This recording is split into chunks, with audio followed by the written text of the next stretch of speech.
this year it was sort of interesting to think of the loneliness of the long distance runner, and that she was a little bit more probably,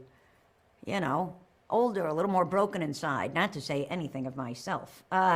who just keeps getting younger and more full of hope. First off, it would be great to get a sense of the process coming together for this second season. What was it that you particularly wanted to do going into season two after the sort of success of season one? Uh, well, thanks to a series of strikes and crazy events, we did have some time, so I think we were just excited to get back in.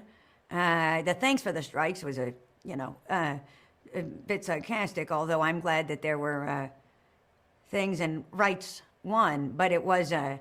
real stop in this town in terms of momentum, and I think that it created a sort of interesting, I don't know, I guess internal dilemma to consider sort of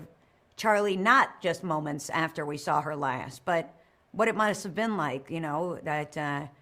year we didn't see her. I would sort of ask questions like,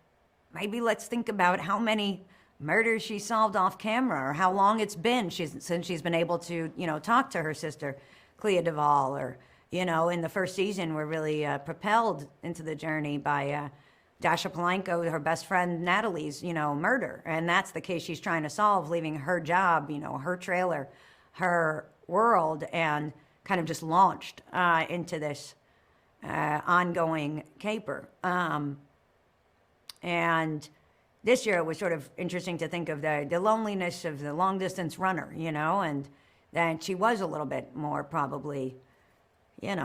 older, a little more broken inside, not to say anything of myself,